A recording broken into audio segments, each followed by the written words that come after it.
헉. 둔탁한 타격음이 강원도 철원의 칼바람 소리를 찢고 울려 퍼졌습니다. 콧물마저 순식간에 얼어붙는 영하 25도의 혹한 속 낡은 군복을 입은 한 남자가 비틀거렸습니다. 그는 몇 걸음 뒷걸음질 치더니 결국 하얀 눈밭 위로 힘없이 쓰러지고 말았습니다. 야, 이 늙은이야. 귀 먹었어? 비키라고 했잖아. 지프차의 엔진 소리보다 더 거친 욕설이 터져 나왔습니다. 목소리의 주인은 가슴에 무궁화 2개, 중령 계급장을 반짝이는 중년의 사내였습니다. 그는 주먹을 거두며 호호 불더니 쓰러진 남자를 향해 비열한 비웃음을 날렸습니다. 이곳은 해병대 혹한기 훈련장. 살인적인 추위보다 더 무서운 것은 바로 눈앞에서 벌어지는 인간의 잔혹함이었습니다. 반갑습니다, 여러분. 오늘 들려드릴 이야기는 오만함의 끝을 달리던 한 대대장이 자신의 인생을 송두리째 날려버릴 주먹을 휘두른 실화입니다. 그가 건드린 상대가 누구였는지 알게 되는 순간 여러분의 혈압은 내려가고 꽉 막힌 속은 사이다처럼 뻥 뚫리게 될 것입니다. 지금 어디서 듣고 계신가요? 본격적인 시작에 앞서 구독과 좋아요 부탁드립니다. 자, 그럼 그날의 현장으로 가보겠습니다. 그날 철원의 눈보라는 시야가 5m도 확보되지 않을 만큼 거셌습니다. 태백산맥 험준한 산악지형을 넘는 100km 행군, 이른바 동계 전술훈련 3일차였습니다. 젊은 병사들에게 이것은 훈련이 아니라 생존 투쟁이었습니다. 행군 대열은 처참했습니다. 눈 녹은 물이 스며들어 돌덩이처럼 얼어버린 전투화. 한 걸음 뗄 때마다 칼로 베는 듯한 고통.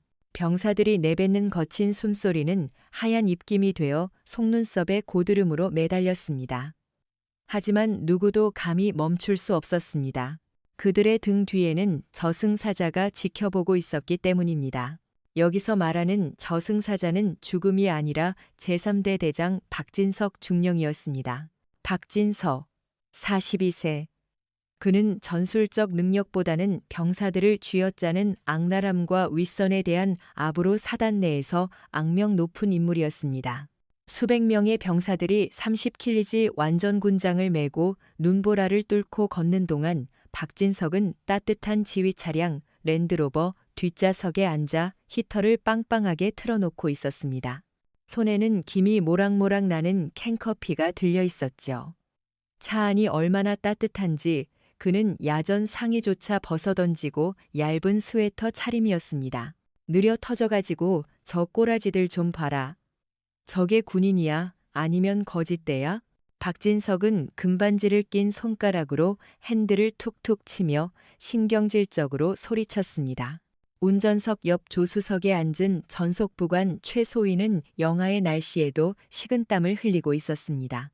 대대장님, 적설량이 너무 많아 병사들 체력 소모가 극심합니다. 12시간 연속 행군이라 10분만이라도 휴식을 주시는 게 휴식? 이 새끼가 미쳤나? 박진석이 눈을 부라리며 쏘아붙였습니다. 내일 사단장님이 훈련 참관하러 오시는 거 몰라? 내일 정오까지 부대 복귀 못하면 내 중령 계급장 내가 책임질 거야? 죄송합니다. 최소위는 고개를 푹 숙였습니다. 속도 더 올려. 뒤처지는 놈들은 이름 다 적어서 영창 보낼 준비해. 지휘 차량이 굉음을 내며 속도를 높였습니다. 스노우 타이어가 눈을 지식이며 뿜어내는 매연이 걷고 있는 병사들의 얼굴을 덮쳤습니다. 박진석은 이 기분을 즐겼습니다. 높은 곳에서 미물들이 발버둥 치는 꼴을 내려다보는 것, 그는 그것을 권력의 특권이라 여겼습니다. 하지만 그는 꿈에도 몰랐습니다. 그 비참한 행군 대열 속에 그를 주시하고 있는 눈이 있다는 것을. 그 눈은 겁에 질린 이등병의 것도 지친 부사관의 것도 아니었습니다. 그것은 먹잇감을 노리는 늙은 호랑이의 눈빛이었습니다. 사건의 발단은 좁은 커브길에서 일어났습니다. 낡은 군용 트럭 한 대가 보닛을 열어젖힌 채 길을 가로막고 서 있었기 때문입니다. 엔진룸에서는 희뿌연 연기가 피어오르고 있었습니다. 아, 씨발, 뭐야 이건? 박진석은 욕설을 내뱉으며 차문을 박차고 나갔습니다. 영하 25도의 칼바람이 얼굴을 때리자 그는 몸을 부르르 떨며 옷깃을 여몄습니다. 고장난 트럭 옆에는 50대 중반쯤 되어 보이는 남자가 서 있었습니다. 희끗희끗한 수염, 계급장 하나 없는 낡은 전투복, 벙거지 모자를 푹 눌러 쓴 그는 기름때 묻은 맨손으로 엔진을 만지고 있었습니다. 손등은 추위로 터져 피가 배어 나오고 있었죠. 어이, 거기 당신. 박진석이 소리치며 다가갔습니다. 하지만 남자는 듣지 못한 듯 엔진 소리에만 집중했습니다. 거센 바람 소리 때문이었을까요? 아니면 너무 집중한 탓이었을까요? 박진석의 자존심에 금이 갔습니다. 기침 소리 한 번 내면 새들도 떨어뜨린다는 제3대 대장인 자신을 감히 일개 정비병 따위가 무시하다니? 내 말 안 들려 귀먹었냐고. 박진석은 다짜고짜 달려가 군화발로 트럭 타이어를 걷어찼습니다. 그제야 남자가 천천히 고개를 들었습니다. 모자 그늘 아래 드러난 얼굴은 주름지고 지쳐 보였지만 눈빛만은 기이할 정도로 고요했습니다. 마치 얼어붙은 호수처럼 두려움이라곤 찾아볼 수 없는 눈이었습니다. 차 퍼졌어? 박진석이 으르렁거렸습니다. 예 지휘관님, 라디에이터가 얼어 터지고 연료관에 균열이 생겼습니다. 남자가 대답했습니다. 목소리는 쉬어 있었지만 묵직하고 차분했습니다. 그는 바지에 기름 묻은 손을 슥슥 닦으며 허리를 폈습니다. 무능한 새끼. 박진석은 눈밭에 가래침을 캔뱉었습니다. 차가 퍼졌으면 옆으로 밀어놔야 할 거 아냐. 지휘 차량길 막고 뭐 하는 거야? 너 어디 소속이야? 사단 정비대야? 왜 낯짝을 처음 보지? 이번 훈련 지원 나온 파견 수송병입니다. 남자는 짧게 답했습니다. 지원병? 그러니까 멍청하지. 박진석은 비소를 흘렸습니다. 남자의 추레한 행색과 추위에 떨리는 손을 보며 그는 혐오감을 느꼈습니다. 당장 이 곰을 치워 3분 준다. 안 그러면 차랑 같이 절벽으로 밀어버릴 테니까. 지휘관님, 시간이 조금 더 필요합니다. 그리고 지나가는 병사들이 너무 지쳐 보여서 온수를 좀 나눠주고 싶은데 차가 고장나서 물을 데울 수가. 이 새끼가 지금 말대꾸해? 박진석의 얼굴에 피가 쏠렸습니다. 감히 늙은 운전병 주제에 계급장도 없는 주제에 감히 중령인 자신에게 토를 달다니. 그리고 최악의 순간이 벌어졌습니다. 통제 불능의 분노에 사로잡힌 박진석이 손을 번쩍 들어 올렸습니다. 퍽! 전력투구는 아니었지만 무방비 상태였던 중년의 남자를 쓰러뜨리기엔 충분했습니다. 남자는 미끄러운 눈길에 중심을 잃고 그대로 엉덩방아를 태섰습니다. 주변의 공기가 순식간에 얼어붙었습니다. 지나가던 행군 병사들의 발걸음이 멈췄습니다. 그들의 눈이 공포로 커졌습니다. 군대에서 구타는 금기라지만 박진석은 이 부대의 법이었습니다. 하지만 아버지뻘 되는 사람을, 그것도 이 혹한 속에 맨손으로 일하던 사람을 때리다니. 이것은 인간으로서 넘지 말아야 할 선이었습니다. 눈밭에 넘어진 남자는 신음소리 한 번 내지 않았습니다. 서둘러 일어나지도 않았습니다. 그는 천천히 삐뚤어진 모자를 고쳐 쓰고 박진석을 올려다보았습니다. 그 순간 남자의 눈빛이 변했습니다. 고요했던 호수는 사라지고 시퍼런 날을 세운 칼날 같은 살기가 번뜩였습니다. 그 서늘한 기운에 박진석은 자신도 모르게 흠칫 뒷걸음질 쳤습니다. 뭐야, 뭘 꼬라봐. 박진석은 두려움을 감추려 더 크게 고함을 질렀습니다. 안 일어나? 헐리우드 액션 하냐? 내가 누군지 알아? 여기선 내가 왕이야. 억울하면 사단장한테 찌르던가. 나 박진석이야. 알겠어? 남자는 천천히 몸을 일으켰습니다. 어깨에 묻은 눈을 툭툭 털어내는 동작은 소름 끼칠 정도로 침착했습니다. 분노보다는 마치 철없는 어린애를 내려다보는 어른의 그것처럼 입가에는 희미한 냉소가 걸려 있었습니다. 박진석. 남자는 그 이름을 뇌리에 새기듯 나직이 읊조렸습니다. 제3대 대장.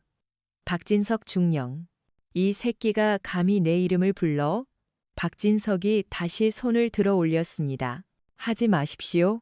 그때 행군 대열에서 비쩍 마른 일병 하나가 뛰쳐나와 노병의 앞을 막아섰습니다. 김민호 일병이었습니다.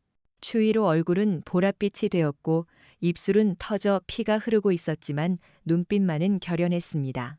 대대장님, 제발 때리지 마십시오. 그냥 운전병 아저씨 아닙니까? 김민호가 울먹이며 애원했습니다. 이 쥐새끼 같은 놈이 너도 영웅 놀이하고 싶냐? 박진석의 표적이 김민호로 바뀌었습니다. 좋아. 오늘 아주 쌍으로 군기가 빠졌구나. 내 친히 교육을 시켜주지. 박진석은 꿈에도 몰랐습니다. 그가 방금 주먹을 날린 그 늙은 운전병이 스스로 자신의 군 생활에 사형 선고를 내린 것과 다름없다는 사실을. 그 늙은 병사는 평범한 운전병 아저씨가 아니었습니다. 그는 강지원. 이름만 들어도 군단장조차 벌떡 일어나 경례를 붙인다는 살아있는 전설. 제7군 단장 계급은 소장 투스타. 적에게는 회색 호랑이 백호라 불리며 공포의 대상이었던 그는 오늘 진짜 부대의 실상을 보기 위해 늙은 병사로 위장하여 잠입했던 것입니다. 그리고 그가 받은 대답은 박진석의 주먹이었습니다. 육체적 고통은 없었습니다. 하지만 강지원의 가슴 속 군인의 명예에는 씻을 수 없는 상처가 났습니다. 잠자고 있던 늙은 호랑이의 코털을 건드린 것입니다. 강지원은 김민호 일병을 향해 고함을 지르는 박진석을 보며 주머니 속에 숨긴 주먹을 꽉 쥐었습니다. 그 주머니 안에는 기름 묻은 스패너와 함께 녹음 중인 초소형 녹음기와 위성 전화기가 들어 있었습니다. 재밌군 박중령. 강지원의 눈빛이 철원의 눈보라보다 더 차갑게 빛났습니다. 권력놀이가 그렇게 재밌나? 어디 실컷 즐겨보게. 내가 그 권력이란 게 진짜 어떤 건지 뼈저리게 가르쳐 줄 테니. 아직은 때가 아니야. 이 연극 끝까지 지켜보겠다. 바람 소리가 더욱 거세졌습니다. 박진석은 씩씩거리며 차로 돌아가 문을 쾅 닫았습니다. 눈보라 속에 남겨진 늙은 장군과 어린 병사. 하지만 박진석은 몰랐습니다. 자신의 등 뒤에서 그의 모든 것을 앗아갈 거대한 눈사태가 시작되었다는 것을. 과연 다음엔 어떤 일이 벌어질까요? 김민호 일병은 무사할 수 있을까요? 그리고 백호 강지원은 언제쯤 정체를 드러내어 저 오만한 대대장을 참교육시킬까요? 가장 완벽한 복수는 가장 차가운 법입니다. 다음 편 제2화 생지옥에서 그 처절한 이야기가 계속됩니다. 박진석이 또 어떤 만행을 저지를지 궁금하시다면 댓글로 여러분의 예상을 남겨주세요. 다음 영상에서 뵙겠습니다. 지휘 차량이 굉음을 내며 사라진 뒤 남겨진 것은 다시 적막과 눈보라뿐이었습니다. 강지원은 멍하니 서 있는 김민호 일병의 어깨를 투박한 손으로 감싸 쥐었습니다. 장갑도 끼지 않은 그 손은 거칠었지만 이상하게도 온기가 느껴졌습니다. 가라, 병사. 뒤처지면 더 힘들어진다. 강지원의 목소리는 낮았지만 단호했습니다. 김민호는 울먹이는 눈으로 노인을 바라보다가 황급히 대열을 향해 뛰어갔습니다. 절뚝거리는 뒷모습이 위태로워 보였습니다. 강지원은 다시 트럭 밑으로 들어갔습니다. 사실 트럭은 심각하게 고장난 게 아니었습니다. 그는 일부러 연료 밸브를 조작해 멈춰 섰던 것입니다. 이 부대의 행군 속도와 지휘관의 위치를 파악하기 위해서였죠. 하지만 박진석 중령의 반응은 그의 예상을 훨씬 뛰어넘는 쓰레기였습니다. 강지원은 스패너를 조이며 중얼거렸습니다.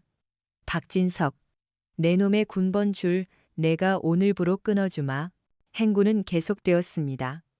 오후 2시 기온은 영하 28도까지 떨어졌습니다. 이것은 훈련이 아니라 고문이었습니다.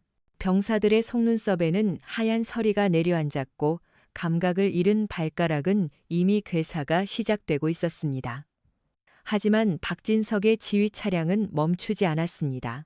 확성기를 통해 흘러나오는 것은 격려가 아닌 독설뿐이었습니다. 바람 맞춰 정신 상태가 썩어 빠졌어. 나고 하는 놈은 부대 복귀해서 완전 군장 뺑뺑이다. 따뜻한 차 안에서 캔커피를 홀짝이며 내뱉는 그 말들은 병사들의 가슴에 비수처럼 꽂혔습니다. 박진석은 창밖의 병사들을 사람이 아닌 자신의 진급을 위한 장기판의 말 정도로만 여기고 있었습니다. 하지만 그는 간과하고 있었습니다. 그 장기판을 뒤엎을 거대한 손이 고쳐진 트럭을 타고 천천히 그의 뒤를 쫓고 있다는 사실을 말이죠. 눈보라 속에서 헤드라이트 불빛 하나가 유령처럼 행군 대열의 꼬리를 물기 시작했습니다. 강지원은 낡은 수송 트럭의 핸들을 잡고 행군 대열의 맨 뒤를 따랐습니다. 히터조차 제대로 나오지 않는 고물 트럭이었지만 그의 눈은 매섭게 빛났습니다.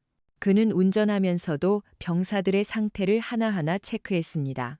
군장 결속 상태 불량, 방한 장갑 보급률 50% 미만, 전투와 덮개 미착용. 그의 눈에 들어오는 것은 총체적인 보급 부실이었습니다. 서류상으로는 분명히 신형 방한 장비가 전원 지급된 것으로 보고되었습니다. 그 막대한 예산으로 산 장비들은 다 어디로 갔단 말인가? 병사들은 찢어진 구형 장갑을 끼고 있었고 얇은 구형 깔깔이 방상 내피 하나의 의지에 혹한을 견디고 있었습니다. 트럭이 덜컹거릴 때마다 조수석에 놓인 그의 낡은 더플백이 흔들렸습니다. 그 안에는 대한민국 육군 서열 3위권의 권력을 상징하는 정복과 지휘봉이 들어 있었습니다. 하지만 지금 그에게 필요한 건 권력이 아니라 증거였습니다. 그때 대열 중간에서 웅성거리는 소리가 들렸습니다. 한 병사가 미끄러져 배수로에 빠진 것입니다. 으앗! 비명과 함께 대열이 멈췄습니다. 그러나 지휘 차량은 멈추지 않았습니다. 오히려 속도를 높이며 무전을 날렸습니다. 알아서 처리하고 따라와. 시간 지체하지 마. 비정함에 치가 떨렸습니다. 강지원은 트럭을 세우고 뛰어내렸습니다. 배수로에 처박힌 병사를 동료들이 끌어올리려 안간힘을 쓰고 있었습니다.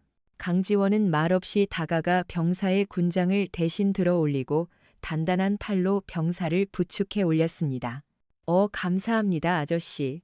병사들이 놀란 눈으로 그를 봤습니다. 다친 데는 발목을 좀 삐끗한 것 같습니다. 하지만 걸을 수 있습니다. 병사의 눈에는 공포가 서려 있었습니다. 발목이 아픈 것보다 낙오되어 대대장에게 찍히는 것을 더 두려워하고 있었습니다. 강지원은 주머니에서 비상용 초콜릿 바를 꺼내 병사의 손에 쥐어주었습니다. 먹어라. 그리고 버텨라. 곧 끝날 거다. 곧 끝난다는 말. 병사는 그것이 행군이 끝난다는 뜻인 줄 알았습니다. 하지만 강지원의 의미는 달랐습니다. 이 지옥 같은 부조리가 곧 끝난다는 뜻이었습니다. 트럭으로 돌아온 강지원은 수첩에 무언가를 메모했습니다. 그것은 단순한 메모가 아니라 박진석을 지옥으로 보낼 살생부의 첫 줄이었습니다. 어둠이 짙게 깔리기 시작한 산길, 박진석이 있는 선두 지점에서 불길한 정지 신호가 올라왔습니다. 오후 6시, 해가 지자 철원의 추위는 이빨을 드러낸 야수처럼 맹렬해졌습니다. 드디어 저녁 식사 추진배 급 시간이 되었습니다. 산비탈 개활지에 병사들이 옹기종기 모여 앉았습니다. 식사 차량이 도착하고 배식이 시작되었지만 병사들의 표정은 절망적이었습니다. 보온통이 제대로 작동하지 않은 탓에 국은 이미 살얼음이 껴 있었고 밥은 돌덩이처럼 딱딱하게 굳어버린 일명 플라스틱 밥이었습니다. 이걸 어떻게 먹으라는 거야? 이빨 부러지겠다. 병사들은 언밥에 숟가락을 꽂으며 한숨을 쉬었습니다. 숟가락조차 들어가지 않아 국물에 말아보려 했지만 국물 또한 차가운 소금물이나 다름없었습니다. 김민호 일병은 떨리는 손으로 식판을 들고 있었습니다. 배는 고프지만 음식이 목구멍으로 넘어가지 않았습니다. 반면 불과 50m 떨어진 지휘용 텐트 안 풍경은 딴 세상이었습니다. 발전기가 돌아가는 소리와 함께 텐트 안은 환하게 밝혀져 있었고 석유 난로가 훈훈한 열기를 뿜어내고 있었습니다. 간이 테이블 위에는 휴대용 가스버너가 켜져 있었고 그 위에서 최고급 소고기가 지글지글 익어가고 있었습니다. 하하하, 역시 훈련 나와서 먹는 고기가 최고라니까. 박진석은 젓가락으로 고기를 집어 입에 넣으며 만족스러운 신음을 냈습니다. 참모들은 옆에서 아부하며 술을 따랐습니다. 대대장님, 정말 미식가십니다. 이 고기 A++ 등급 아닙니까? 임마, 내가 사단장님 회식 때 쓰려고 아껴둔 건데 오늘 특별히 푸는 거야. 많이들 먹어. 텐트 밖 어둠 속에서 그 광경을 지켜보는 그림자가 있었습니다. 강지원이었습니다. 그는 손에 들린 차가운 주먹밥을 내려다보았습니다. 그리고 텐트 안에 화기애애한 그림자를 번갈아 보았습니다. 병사들은 개밥보다 못한 밥을 먹는데 지휘관은 술판을 벌이고 있다. 강지원은 조용히 텐트 쪽으로 다가갔습니다. 텐트 틈새로 보이는 박진석의 번들거리는 얼굴. 강지원은 스마트폰을 꺼내 그 장면을 동영상으로 촬영했습니다. 고기 굽는 소리, 웃음소리, 술잔 부딪히는 소리까지 선명하게. 그때 텐트 밖 경계병이 강지원을 발견했습니다. 거기 누구야? 접근 금지 구역입니다. 박진석이 젓가락을 멈추고 텐트 밖으로 고개를 내밀었습니다. 아니, 아까 그 늙은 운전병 아니야? 야, 내가 왜 여기를 기어와? 밥 얻어먹으러 왔냐? 박진석은 먹다 남은 고기 한 점을 텐트 밖으로 휙 던졌습니다. 고기 조각이 강지원의 군화 발치에 떨어졌습니다. 옛다. 걔도 안 먹는 부위긴 한데 너한텐 특식일 거다. 주워 먹고 꺼져. 참모들이 킬킬거리며 웃었습니다. 강지원은 발치에 떨어진 고기를 내려다보았습니다. 치욕스러움보다는 저 인간 말종에 대한 연민마저 느껴졌습니다. 강지원은 천천히 고개를 들어 박진석과 눈을 마주쳤습니다. 잘 먹겠습니다, 대대장님. 하지만 체하지 않게 조심하십시오. 과식은 몸에 해롭습니다. 강지원의 목소리는 뼈가 있었습니다. 하지만 취기에 젖은 박진석은 그 경고를 알아듣지 못했습니다. 미친 늙은이, 재수없게. 박진석은 텐트 문을 닫아버렸습니다. 강지원은 어둠 속으로 물러났습니다.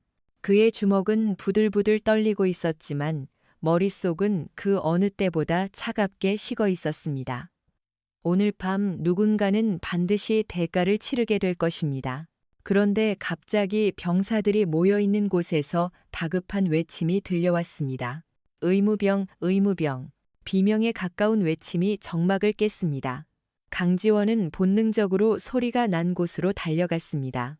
병사들이 웅성거리며 둘러싼 그곳에는 김민호 일병이 쓰러져 있었습니다. 김민호는 입에 거품을 물고 경련을 일으키고 있었습니다. 저체온증과 영양실조, 그리고 극심한 피로가 겹쳐 쇼크가 온 것입니다. 민호야, 정신 차려. 눈 떠. 동료 병사들이 그의 뺨을 때리며 깨우려 했지만 반응이 없었습니다. 의무병이 달려왔지만 가진 장비라고는 낡은 구급상자 하나뿐이었습니다. 체온이 너무 낮아요. 핫팩. 핫팩 가진 사람 없습니까? 하지만 핫팩은 이미 다 식어버린 지 오래였습니다.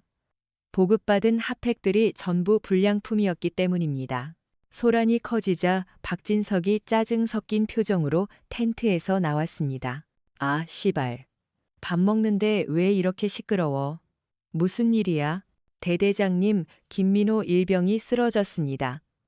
후송해야 합니다. 지금 당장 병원으로 보내야 합니다. 소대장이 다급하게 보고했습니다. 박진석은 쓰러진 김민호를 힐끗 보더니 코웃음을 쳤습니다. 쇼하고 있네. 야, 물 뿌려. 찬물 확 끼얹으면 정신 차릴 거야. 대대장님, 진짜 위급합니다. 숨이 넘어갑니다. 소대장이 울부짖었습니다. 야, 지금 헬기라도 부르라는 거야? 여기 산속이야. 차도 못 들어와. 그리고 고작 병사 하나 엄살 때문에 훈련 중단하고 후송차 부르면 내 평점에 흠집 나는 거 몰라? 나고자로 처리하고 텐트 구석에 처박아둬. 내일 아침에 깨어나겠지. 이것은 살인 미수였습니다. 부하의 목숨보다 자신의 인사 고과를 더 중요하게 여기는 악마의 판단. 소대장과 병사들은 절망적인 표정으로 서로를 쳐다봤습니다. 명령 불복종은 곧 영창이었으니까요. 그때 군중을 해치고 누군가가 걸어 들어왔습니다. 낡은 벙거지 모자를 쓴 늙은 운전병 강지원이었습니다. 그는 말없이 김민호에게 다가가 자신의 낡은 야전 상의를 벗어 덮어주었습니다. 그리고 품에서 무언가를 꺼냈습니다. 그것은 미군용 특수 발열 담요와 고농축 영양제였습니다. 강지원은 능숙한 솜씨로 김민호를 감싸고 응급처치를 시작했습니다. 그의 손놀림은 일반 병사의 것이 아니었습니다. 수십 년 전장을 누빈 베테랑의 손길이었습니다. 뭐 하는 거야? 그 더러운 손 치워. 박진석이 소리쳤습니다. 강지원은 고개도 돌리지 않고 차갑게 내뱉었습니다. 사람부터 살려야 할 것 아닙니까? 뭐, 이 건방진 새끼가. 박진석이 다가와 강지원의 어깨를 잡으려던 순간 김민호가 으윽 하는 신음과 함께 얕은 숨을 내쉬었습니다. 강지원의 응급처치가 통한 것입니다. 강지원은 그제야 천천히 일어났습니다. 그는 박진석을 똑바로 쳐다보았습니다. 중령. 병사는 소모품이 아닙니다. 당신의 그 별것 아닌 자존심보다 이 아이의 목숨이 더 무겁다는 걸 모른다면 당신은 군복을 입을 자격이 없습니다. 박진석의 눈이 뒤집혔습니다. 감히 훈계를? 그것도 병사들 다 보는 앞에서? 너 오늘 제삿날인 줄 알아라. 박진석이 허리춤에 권총집에 손을 올리는 순간 밤하늘을 가르는 천둥 같은 소리가 들려왔습니다. 천둥 소리는 아니었습니다. 그것은 급격한 기압 변화가 만들어내는 산울림이었습니다. 강지원은 하늘을 올려다보았습니다. 칠흑 같은 어둠 속에서 불길한 기운이 감돌고 있었습니다. 블리자드다. 강지원의 경험이 말해주고 있었습니다. 단순한 눈보라가 아니라 모든 것을 집어삼킬 대형 눈폭풍이 오고 있었습니다. 중령님, 날씨가 심상치 않습니다. 즉시 야영지 편성을 강화하고 저지대로 대피해야 합니다. 강지원이 경고했습니다. 이것은 부탁이 아니라 상급자로서의 본능적인 명령조에 가까웠습니다. 하지만 박진석에게 그 말은 개 짖는 소리만도 못했습니다. 야, 이 돌팔이 점쟁이 같은 놈아, 기상청 예보에도 없는 폭풍이 온다고? 넌 닥치고 저 구석에 찌그러져 있어. 내 권총 뽑기 전에. 박진석은 강지원의 멱살을 잡고 밀쳤습니다. 힘없는 척 뒤로 밀려난 강지원은 씁쓸한 표정을 지었습니다. 기회를 주었음에도 스스로 걷어차는 자에게는 자비가 필요 없었습니다. 전군 현 위치에서 수경 준비. 텐트 쳐. 박진석의 명령이 떨어졌습니다. 하지만 그 위치는 바람길인 산 능선 바로 아래였습니다. 폭풍이 오면 가장 위험한 곳이었죠. 강지원은 더 이상 박진석을 설득하는 것을 포기했습니다. 대신 그는 조용히 병사들 사이로 들어갔습니다. 얘들아, 텐트 팽말뚝을 더 깊게 박아라. 돌을 주워와서 텐트 자락을 눌러 배수로를 파야 한다. 처음엔 쭈뼛거리던 병사들도 아까 김민호를 구해준 아저씨의 말이라 믿고 따르기 시작했습니다. 강지원은 직접 삽을 들고 시범을 보였습니다. 늙은 운전병의 지휘 아래 병사들의 텐트는 점차 요새처럼 단단해졌습니다. 반면 박진석과 참모들의 지휘 텐트는 대충 설치되었습니다. 어차피 오늘 밤만 버티면 되는데 뭘 그렇게 꼼꼼하게 해? 라는 박진석의 안일함 때문이었습니다. 밤 10시. 바람이 잦아들었습니다. 폭풍 전의 고요였습니다. 박진석은 다시 텐트 안에서 술판을 벌였고 병사들은 좁은 텐트 안에서 서로의 체온에 의지해 잠을 청했습니다. 강지원은 잠들지 않았습니다. 그는 트럭 안에서 위성 전화기를 꺼내 들었습니다. 네, 군단장님. 수화기 너머로 비서실장의 목소리가 들렸습니다. 7군단 헌병대 특임대 출동 대기시켜. 위치는 강원도 철원 305고지 좌표 전송한다. 헬기는 뜰 수 없으니 육로로 이동해 내 신호가 떨어지면 즉시 진입한다. 알겠습니다. 작전명은 무엇입니까? 강지원은 텐트 밖으로 새어나오는 박진석의 웃음소리를 들으며 짧게 답했습니다. 작전명 눈사태. 쓸어버린다.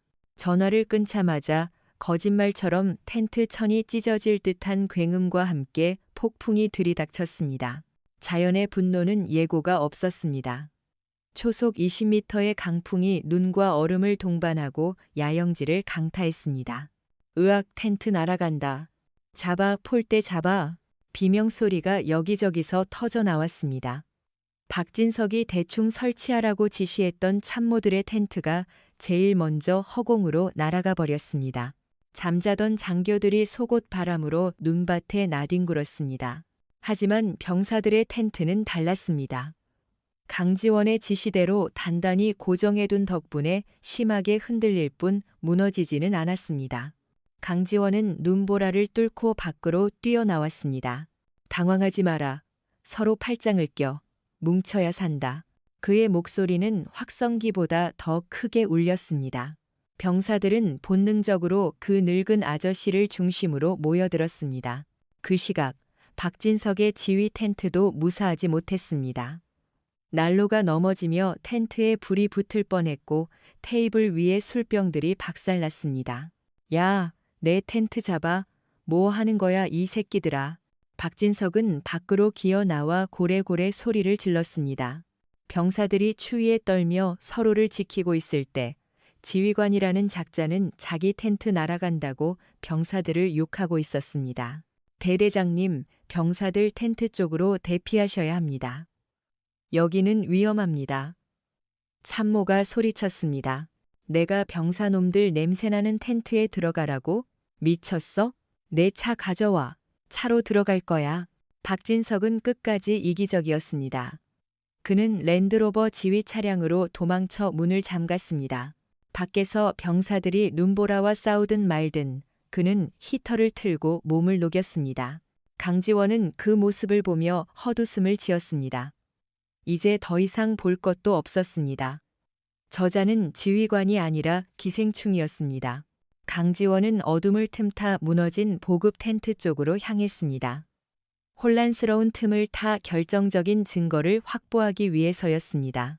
찢어진 텐트 사이로 보급 상자들의 내용물이 쏟아져 나와 있었습니다. 강지원은 손전등을 비췄습니다. 상자 겉면에는 A급 방한 피복이라고 적혀 있었지만 쏟아져 나온 내용물은 곰팡이가 핀 낡은 담요와 시장 바닥에서나 팔 법한 싸구려 손바지였습니다. 그리고 그 옆에는 또 다른 상자가 있었습니다. 부대 운영비 지출 장부. 바람에 날아가려던 장부를 강지원이 낚아챘습니다. 펼쳐본 장부 안에는 충격적인 내용들이 빼곡했습니다. 회식비 지출, 골프장 이용료, 유흥업소 결제, 병사들의 피 같은 보급 예산이 박진석의 유흥비로 탕진되고 있었던 것입니다. 찾았다. 강지원은 장부를 품에 넣고 일어섰습니다. 그때 뒤에서 차가운 금속성 소리가 들렸습니다. 권총의 안전장치가 풀리는 소리였습니다. 꼼짝 마, 손들어. 강지원이 천천히 뒤를 돌았습니다. 눈보라 속에서 박진석이 권총을 겨누고 서 있었습니다. 차 안에 숨어 있다가 강지원이 보급 텐트를 뒤지는 것을 보고 수상히 여겨 따라 나온 것입니다. 너 그거 뭐냐? 방금 품에 넣은 거. 박진석의 목소리가 떨리고 있었습니다. 추위 때문인지 아니면 자신의 비밀이 들통났다는 공포 때문인지 알 수 없었습니다. 강지원은 두 손을 들었지만 표정은 여전히 태연했습니다. 장부입니다. 당신이 병사들 밥값 떼먹고 룸살롱 간 기록이 적힌 장부. 이 미친 늙은이가 죽고 싶어 환장했구나. 너 누구야?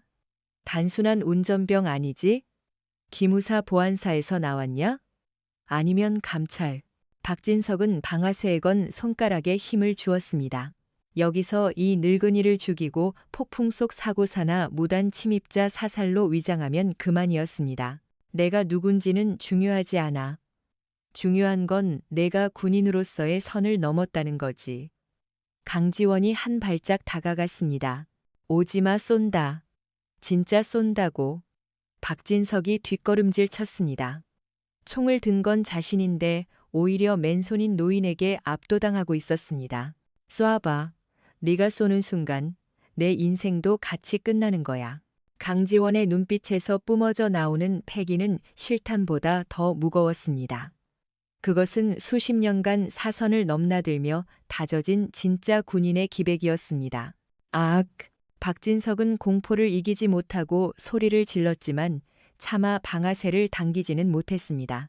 대신 그는 총을 거꾸로 잡고 개머리판으로 강지원의 머리를 내리치려 달려들었습니다. 하지만 강지원은 늙은 호랑이였습니다. 박진석의 팔을 가볍게 쳐내고 다리를 걸어 눈밭에 넘어뜨렸습니다. 순식간에 제압당한 박진석은 눈 속에 파묻혀 콜록거렸습니다. 내 놈 오늘 탓해라. 아직은 널 체포할 타이밍이 아니거든. 강지원은 쓰러진 박진석을 내버려 두고 어둠 속으로 사라졌습니다. 박진석은 치욕과 공포에 몸을 떨며 눈밭을 기었습니다. 저 새끼 반드시 죽여버릴 거야. 날이 밝았습니다. 폭풍은 지나갔지만 부대는 쑥대밭이 되어 있었습니다. 그러나 박진석의 악몽은 이제 시작일 뿐이었습니다. 아침 점호 시간. 연병장에 모인 병사들의 꼴은 말이 아니었습니다. 밤새 추위했던 탓에 환자가 속출했습니다. 하지만 박진석은 어젯밤의 치욕을 만회하기 위해 더 돕기 어린 눈으로 병사들을 노려봤습니다. 전원 차렷. 정신 상태가 글러먹었어. 텐트 하나 제대로 못 쳐서 밤새 그날리를 피워. 오늘 오전 훈련 강도를 2배로 높인다. 병사들 사이에서 탄식이 흘러나왔습니다. 대대장님, 환자가 너무 많습니다. 장비도 파손되었고 중대장이 건의했지만 박진석은 묵살했습니다. 장비 탓하지 마. 군인은 맨몸으로도 싸워야 해. 산악 구보 실시. 무리한 훈련은 결국 사고를 불렀습니다. 낡은 로프를 타고 절벽을 오르던 3중대 병사 2명의 로프가 끊어진 것입니다. 병사들이 5m 아래로 추락했습니다. 다행히 눈이 쌓여 있어 즉사는 면했지만 다리가 부러지고 피가 낭자했습니다. 하얀 눈이 붉게 물들었습니다. 현장은 아비규환이 되었습니다. 의무병 빨리. 강지원이 가장 먼저 달려가 부상병들을 살폈습니다. 개방성 골절, 뼈가 살을 뚫고 나왔습니다. 박진석이 뒤늦게 도착했습니다. 피를 보자마자 그는 인상을 찌푸렸습니다. 걱정보다는 짜증이 먼저였습니다. 아, 진짜 가지가지하네. 조심 좀 하지. 훈련 일지에는 본인 부주의로 인한 낙상으로 기록해. 장비 탓이라고 쓰지 말고. 그 말을 듣는 순간 강지원의 이성의 끈이 툭 끊어지는 소리가 들렸습니다. 이 자는 구제불능이다. 더 이상 지켜볼 필요도 없다. 강지원은 부상병의 지혈을 마친 후 피 묻은 손을 닦지도 않고 천천히 일어섰습니다. 그리고 박진석을 향해 걸어갔습니다. 이번엔 숨지 않았습니다. 대열을 뚫고 모든 병사가 보는 앞에서 늙은 운전병이 대대장 앞으로 걸어나갔습니다. 거기서 강지원의 목소리는 낮았지만 연병장 전체를 울리는 묵직함이 있었습니다. 박진석은 다가오는 강지원을 보고 움찔했습니다. 어젯밤의 공포가 되살아났습니다. 하지만 지금은 대낮이고 주변에 수백 명의 부하들이 보고 있었습니다. 여기서 밀리면 끝장이라는 생각에 그는 허세를 부렸습니다. 또 너냐? 이 미친 늙은이가 돌았어? 감히 여기가 어디라고 끼어들어? 강지원은 박진석의 코앞까지 다가가 멈췄습니다. 그의 눈은 활활 타오르는 불길 같았습니다. 박진석, 지금 당장 훈련 중지하고 헬기 요청해서 부상병 후송해. 그리고 내 입으로 사과해라. 장비 관리 소홀로 부하들을 다치게 했다고. 뭐, 사과, 하하하. 박진석은 헛웃음을 터뜨렸습니다. 야, 헌병, 이 새끼 당장 끌어내. 명령 불복종의 상관 모독죄로 체포해. 헌병들이 머뭇거리며 다가왔습니다. 그들도 강지원이 보통 사람이 아니라는 걸 본능적으로 느끼고 있었습니다. 손대지 마라. 강지원이 헌병들을 곁눈질로 쏘아보자 헌병들은 얼어붙은 듯 멈췄습니다. 기세. 단지 기세만으로 무장한 헌병들을 제압한 것입니다. 박진석은 당황했습니다. 이 새끼들이 대대장 명령이 안 들려? 쏘라고. 저 늙은이 다리를 쏴버려. 그때 깁스를 한 채 부축받고 있던 김민호 일병이 절뚝거리며 나왔습니다. 대대장님, 제발 그만하십시오. 저 아저씨는 우리를 도와주신 분입니다. 닥쳐, 너도 한패냐? 박진석은 옆에 있던 몽둥이 진압봉을 집어들었습니다. 이성이 마비된 그는 김민호의 머리를 향해 몽둥이를 휘둘렀습니다. 죽어, 다 죽어버려. 안 돼. 병사들이 비명을 질렀습니다. 몽둥이가 김민호의 머리를 강타하기 직전 누군가의 팔이 그 몽둥이를 허공에서 낚아챘습니다. 탁! 강지원이었습니다. 그는 한 손으로 박진석이 휘두른 몽둥이를 잡고 다른 한 손으로는 박진석의 멱살을 틀어쥐었습니다. 내가 경고했지. 선을 넘지 말라고. 정적. 수백 명의 숨소리조차 들리지 않는 정적. 일개 운전병이 대대장의 멱살을 잡고 몽둥이를 뺏었다? 있을 수 없는 하극상이었습니다. 하지만 아무도 말리지 않았습니다. 오히려 병사들의 눈에는 기대감이 서려 있었습니다. 박진석은 자신의 몽둥이가 잡힌 것을 믿을 수 없었습니다. 그는 팔을 빼려 했지만 강지원의 악력은 강철 집게 같았습니다. 이거 안 놔? 너 진짜 죽고 싶어? 강지원은 몽둥이를 빼서 옆으로 던져버렸습니다. 그리고 박진석의 멱살을 잡은 채 그를 번쩍 들어 올리다시피 했습니다. 박진석의 발가락이 땅에서 뜰 정도였습니다. 컥컥, 잘 들어라, 애송이. 강지원이 으르렁거렸습니다. 군복은 폼 잡으라고 입는 게 아니다. 계급장은 권력을 휘두르라고 주는 게 아니야. 네가 입은 그 옷의 무게, 네가 단 그 계급장의 무게, 감당할 수 없다면 내려놔야지. 너 정체가 뭐야? 헌병대장이냐? 감찰관이냐? 박진석이 발버둥 치며 물었습니다. 강지원은 피식 웃었습니다. 그리고 잡고 있던 멱살을 거칠게 밀어 박진석을 바닥에 내동댕이 쳤습니다. 박진석은 흙탕물에 뒹굴었습니다. 정체 궁금한가? 강지원은 천천히 자신의 낡은 야전상의 지퍼에 손을 올렸습니다. 그래, 보여주마. 내가 누군지. 그리고 네가 누구를 건드렸는지. 모든 시선이 강지원의 손끝에 집중되었습니다. 지퍼가 내려가는 찌익 소리가 굉음처럼 크게 들렸습니다. 낡은 겉옷이 벗겨지고 그 안에 입고 있던 A급 정복이 드러나기 시작했습니다. 겉옷이 완전히 벗겨져 바닥에 떨어졌습니다. 겨울 햇살이 강지원의 가슴을 비췄습니다. 그곳에는 붉은 명찰이 붙어 있었습니다. 강지원, 그리고 그 위 견장에는 은색으로 빛나는 두 개의 별이 박혀 있었습니다. 소장, 육군 제7기 동군 단장. 허억, 병사들 사이에서 헛바람 들이키는 소리가 터져 나왔습니다. 중대장들의 다리가 후들거렸습니다. 헌병들은 들고 있던 총을 떨어뜨릴 뻔했습니다. 바닥에 넘어져 있던 박진석은 눈을 비볐습니다.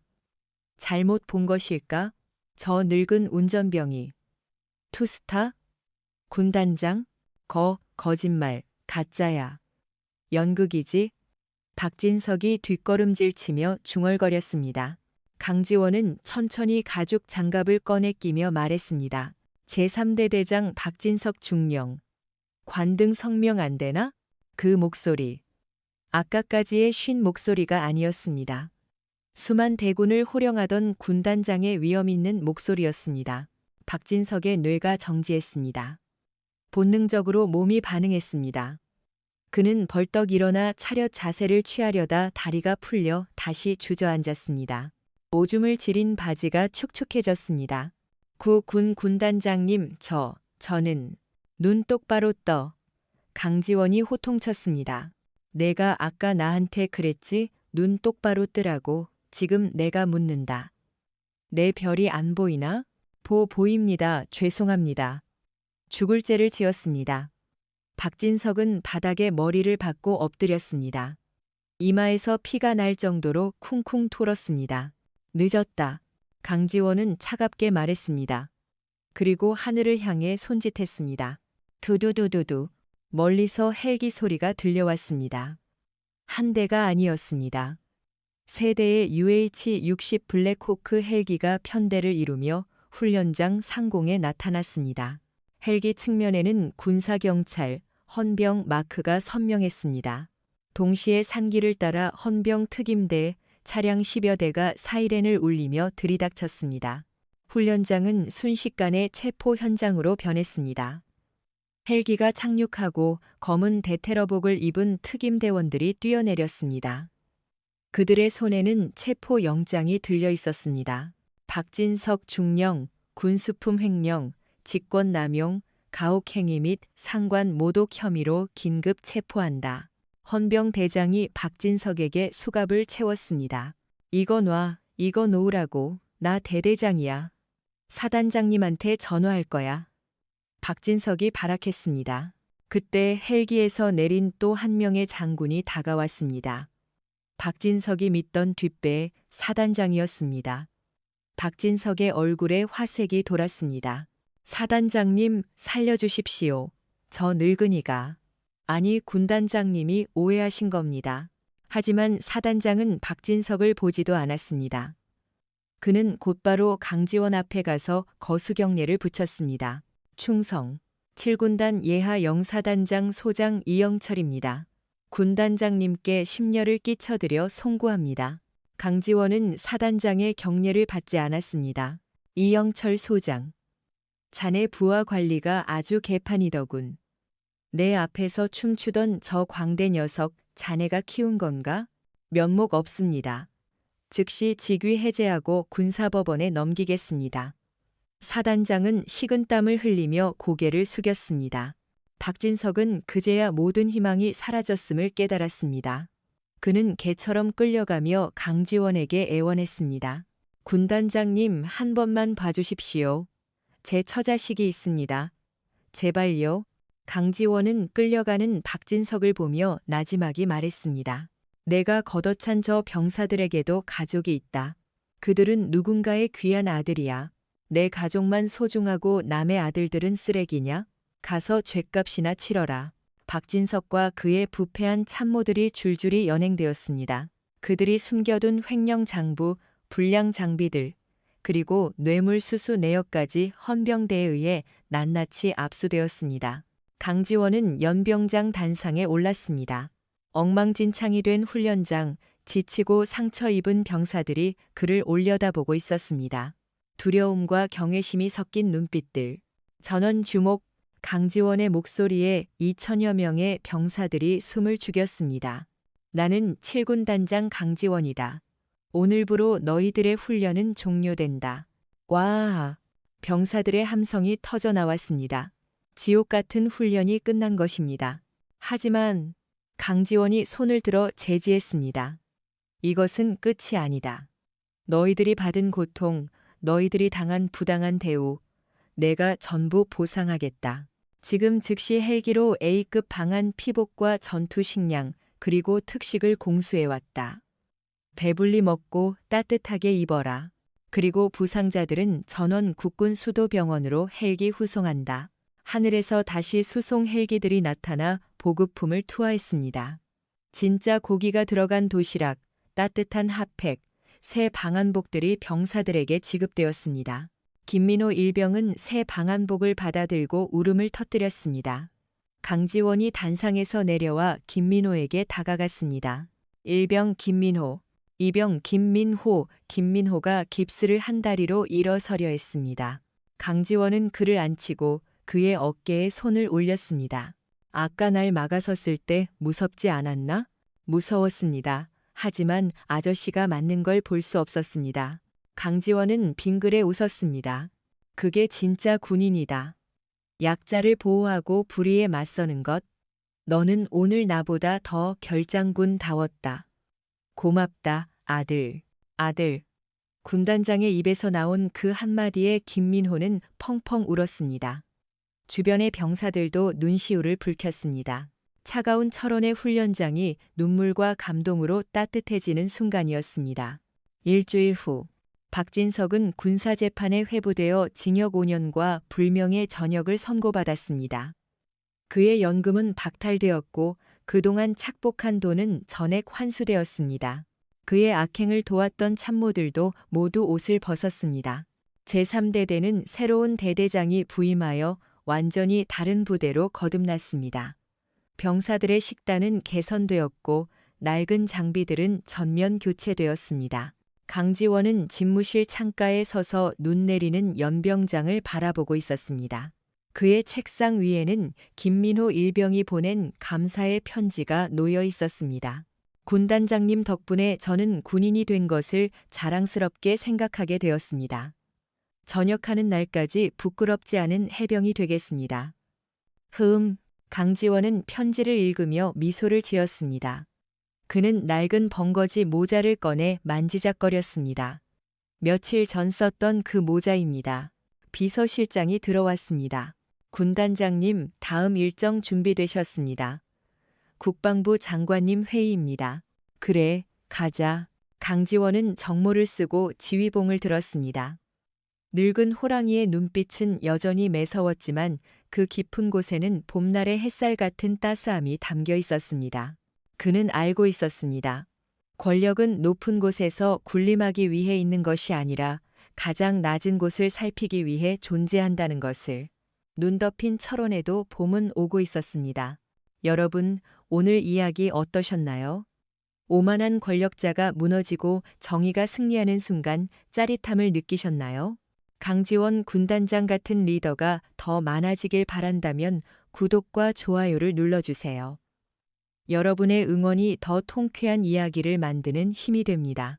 다음에도 가슴 뜨거워지는 이야기로 찾아오겠습니다. 충성. 반갑습니다. 오늘 우리는 철원의 눈보라치는 혹한기 훈련장에서 벌어진 참혹하고도 통쾌한 그리고 가슴 뭉클한 이야기를 함께 나눴습니다. 방금 들려드린 이 이야기는 우리 사회의 단면을 적나라하게 보여주는 거울과도 같습니다. 이 이야기가 단순히 나쁜 놈이 벌을 받고 착한 사람이 승리한다는 쾌감만을 주기 위해 만들어진 것은 아닙니다. 저는 오늘 이 이야기를 통해 우리가 살아가는 이 치열한 세상에서 진정한 어른으로 산다는 것, 그리고 리더의 자격과 인간의 품격이 무엇인지에 대해 여러분과 깊이 있는 대화를 나눠보고자 합니다. 이 내용은 교육적인 목적으로 재구성된 이야기이며 이를 통해 우리의 삶을 더 나은 방향으로 이끄는 나침반을 찾기를 바랍니다. 우리는 살면서 수많은 박진석을 만납니다. 그리고 때로는 우리 자신의 내면에서도 박진석의 모습을 발견하곤 합니다. 박진석 중령은 단순히 악한 사람이 아닙니다. 그는 자리가 사람을 만든다는 말을 가장 나쁜 방향으로 오해한 전형적인 인물입니다. 그는 자신이 입은 군복의 계급장, 즉 중령이라는 직함이 곧 자신의 인격이라고 착각했습니다. 따뜻한 지휘 차량 안에서 캔 커피를 마시며 추위에 떠는 병사들을 비웃는 그의 모습은 안타깝게도 우리 사회 곳곳에서 볼 수 있는 갑질의 전형입니다. 자신이 가진 아주 작은 권력을 휘둘러 타인 위에 군림하려는 욕망, 타인의 고통에 공감하지 못하는 불감증, 이것이야말로 박진석이 보여준 진짜 악어입니다. 여기서 우리가 얻어야 할 첫 번째 인생의 교훈은 바로 공감 능력의 부재는 죄악이라는 사실입니다. 박진석이 병사들에게 가혹했던 것은 그가 유능해서가 아니라 타인의 고통을 상상할 능력이 결여되었기 때문입니다. 반면 강지원 군단장을 보십시오. 그는 대한민국 육군에서 손에 꼽히는 권력자입니다. 별 2개의 소장이라는 위치는 말 한마디로 수천 명을 움직일 수 있는 자리입니다. 하지만 그는 가장 낮은 곳으로 내려왔습니다. 낡은 트럭을 몰고 기름때 묻은 손으로 장비를 만지며 병사들과 똑같은 찬바람을 맞았습니다. 이것이 의미하는 바는 명확합니다. 진정한 리더십, 아니 진정한 인간다움은 높은 곳이 아니라 가장 낮은 곳에서 증명된다는 것입니다. 여러분이 만약 직장에서 상사라면, 가정에서 부모라면, 혹은 사회의 선배라면 자신에게 물어봐야 합니다. 나는 지금 따뜻한 차 안에서 창밖의 사람들을 내려다보고 있는가, 아니면 그들과 함께 눈보라를 맞고 있는가? 공감은 머리로 하는 것이 아니라 강지원 장군처럼 젖은 군화를 신고 함께 걷는 것에서 시작됩니다. 두 번째로 우리가 주목해야 할 점은 보이는 것과 보이지 않는 것의 가치입니다. 이야기 속에서 박진석은 강지원의 겉모습만 보고 그를 하대했습니다. 낡은 군복, 계급장 없는 야전 상의, 기름때 묻은 손, 주름진 얼굴. 박진석의 눈에는 그것이 무능함과 실패의 상징으로 보였습니다. 그래서 함부로 주먹을 휘둘렀고 모욕적인 언사를 퍼부었습니다. 하지만 그 낡은 점퍼 속에는 찬란하게 빛나는 투스타 계급장이 숨겨져 있었습니다. 이것은 우리 삶에 아주 강력한 메타포를 던져줍니다. 우리는 종종 타인의 겉모습, 그들이 타고 다니는 차, 입고 있는 옷 브랜드, 사는 아파트 평수만을 보고 그 사람의 가치를 판단하려 듭니다. 식당 종업원에게, 택배 기사에게 혹은 내 부하 직원에게 함부로 대하는 사람들은 상대방이 가진 내면의 별을 보지 못하는 눈먼 자들입니다. 강지원 장군이 굳이 신분을 숨기고 늙은 운전병 행세를 한 이유는 무엇일까요? 그것은 상대방이 가면을 벗은 진짜 얼굴을 보기 위해서였습니다. 사람은 자신보다 강한 사람 앞에서는 누구나 친절하고 예의 바릅니다. 하지만 자신보다 약해 보이는 사람 앞에서 드러나는 태도야말로 그 사람의 진짜 인격입니다. 이 이야기의 가장 큰 반전은 강지원이 별을 보여주었을 때가 아니라 별을 보여주기 전 늙은 운전병일 때 그가 보여준 품격에 있습니다. 그는 박진석에게 맞고 쓰러졌을 때도 비굴해지지 않았습니다. 오히려 박진석 중령이라며 그의 이름을 똑바로 불렀습니다. 이는 자존감이 높은 사람만이 할 수 있는 행동입니다. 외부의 시선이나 대우에 상관없이 스스로 자신의 가치를 알고 있는 사람은 결코 비굴해지지 않습니다. 여러분도 살아가면서 억울한 일을 당하거나 무시를 당할 때가 있을 것입니다. 그럴 때 강지원 장군을 떠올리십시오. 여러분의 가치는 남이 붙여주는 라벨이 아니라 여러분 가슴 속에 품고 있는 단단한 별, 즉 자존감과 양심에 의해 결정된다는 사실을 잊지 마십시오. 세 번째 교훈은 책임의 무게입니다.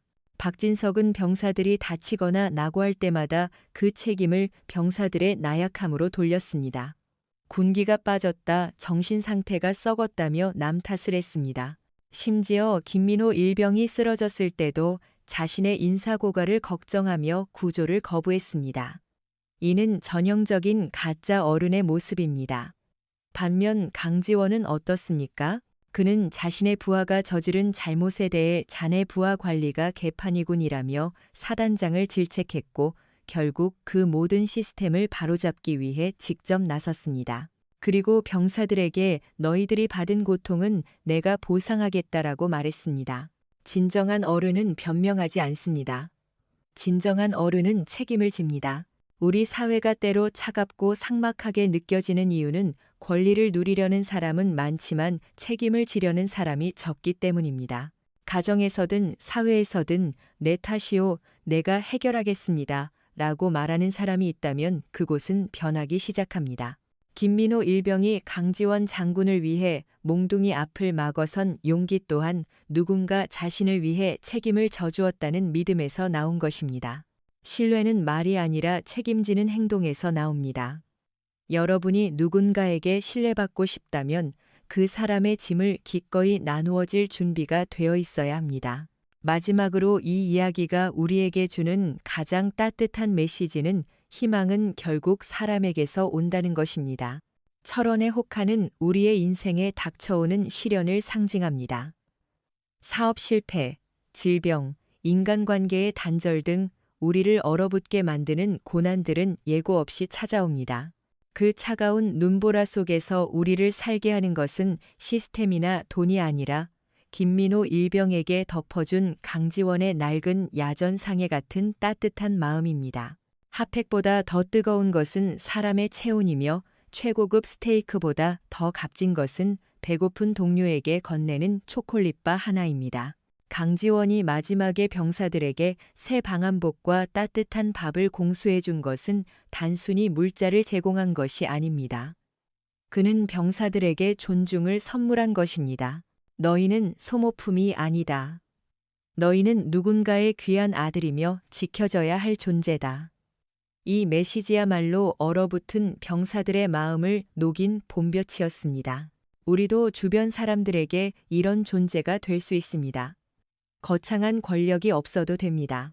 힘들어하는 동료에게 건네는 따뜻한 말 한마디, 실수한 후배를 감싸주는 넓은 아량, 부당한 일에 침묵하지 않는 작은 용기. 이것들이 모여 우리 사회의 온도를 1도씩 높이는 것입니다.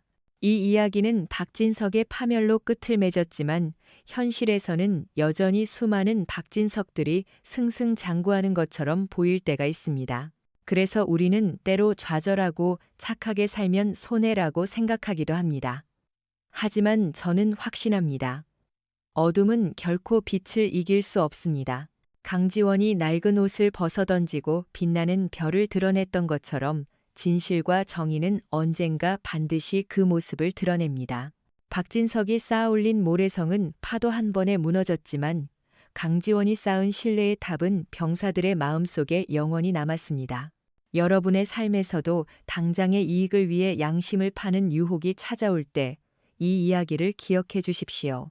떳떳함은 가장 강력한 무기이며 선함은 가장 위대한 지혜입니다. 우리는 모두 각자의 인생이라는 전장에서 싸우고 있는 군인들입니다. 때로는 지치고, 때로는 억울하고, 때로는 포기하고 싶을 것입니다. 하지만 기억하십시오. 여러분의 가슴 속에는 아직 드러나지 않은 별이 있습니다. 그 별을 닫고 빛내는 것은 오직 여러분의 몫입니다. 타인을 짓밟고 올라선 자리에서 마시는 샴페인보다 함께 땀 흘린 동료와 나누는 믹스 커피 한 잔이 더 달콤하다는 것을 아는 당신이 바로 이 시대의 진정한 영웅입니다. 지금부터는 이 글을 쓴 작가로서 이야기 너머에 있는 제 개인적인 단상과 솔직한 심정을 25개의 문장을 통해 여러분과 나누고자 합니다. 이 이야기를 집필하며 저는 박진석이라는 인물에게서 역설적이게도 우리 사회의 슬픈 자화상을 보았습니다. 우리는 박진석을 욕하지만 과연 우리는 자신보다 약한 사람 앞에서 그와 전혀 다르다고 자신 있게 말할 수 있을까요? 식당에서 종업원에게 반말을 하거나 운전하다가 경적을 난폭하게 울리는 순간 우리 안에 작은 박진석이 튀어나오는 것일지도 모릅니다. 제가 강지원이라는 인물을 호랑이로 설정한 것은 정의에는 반드시 강력한 힘과 용기가 뒷받침되어야 한다는 믿음 때문이었습니다. 착한 마음만으로는 악을 이길 수 없으며 힘을 가진 자가 선할 때 세상은 비로소 바뀐다는 것을 보여주고 싶었습니다. 이야기 속 김민호 일병이 몽둥이 앞을 막아서는 장면을 쓸 때 저는 가슴이 먹먹해져 잠시 타자치는 것을 멈췄습니다. 가장 약한 자가 가장 용기 있는 행동을 할 때 그 울림은 어떤 영웅 서사보다 강력하기 때문입니다. 강지원이 입고 있던 낡은 군복은 단순한 위장이 아니라 그가 초심을 잃지 않으려는 스스로의 다짐처럼 느껴졌습니다. 우리는 나이가 들고 지위가 높아질수록 그 낡고 거칠었던 초심의 옷을 너무 쉽게 벗어버리는 것은 아닐까요? 박진석이 따뜻한 차 안에서 캔 커피를 마시는 장면은 타인의 고통을 유리창 너머의 구경거리로만 여기는 현대인의 방관자적 태도를 꼬집고 싶었습니다. 진정한 리더십은 나를 따르라고 소리치는 것이 아니라 내가 함께 가겠다며 손을 잡는 것임을 다시 한번 깨닫습니다. 별 2개의 위험은 계급장의 금속성 광택에서 나오는 것이 아니라 병사를 위해 대신 맞아주는 그 희생정신에서 나옵니다. 이 이야기가 허구일지라도 그 안에 담긴 병사들의 눈물과 고통은 우리 주변에 실존하는 현실입니다. 누군가의 귀한 아들들이 부당한 대우를 받지 않도록 감시하는 눈이 되는 것, 그것이 남겨진 우리들의 의무일 것입니다. 권선징악의 결말을 보며 느끼는 통쾌함 뒤에 저는 묘한 씁쓸함을 느꼈습니다. 현실에서는 강지원 같은 슈퍼 히어로가 나타나지 않아 고통받는 이들이 훨씬 더 많기 때문입니다. 그렇기에 우리 각자가 서로에게 작은 강지원이 되어 주어야 합니다. 불의를 보고 침묵하지 않는 것, 약자의 편에 서는 것을 두려워하지 않는 것, 그것이 일상의 영웅이 되는 길입니다. 눈보라치는 철원의 밤은 춥지만 서로의 체온을 나누는 전우애가 있기에 견딜 수 있듯 우리네 인생도 마찬가지입니다. 혼자 가면 빨리 가지만 함께 가면 멀리 간다는 평범한 진리를 박진석은 몰랐고 강지원은 알았습니다. 여러분의 인생 배낭 속에는 무엇이 들어있나요? 박진석처럼 자신의 이익을 위한 장부인가요? 아니면 강지원처럼 타인을 위한 비상식량인가요?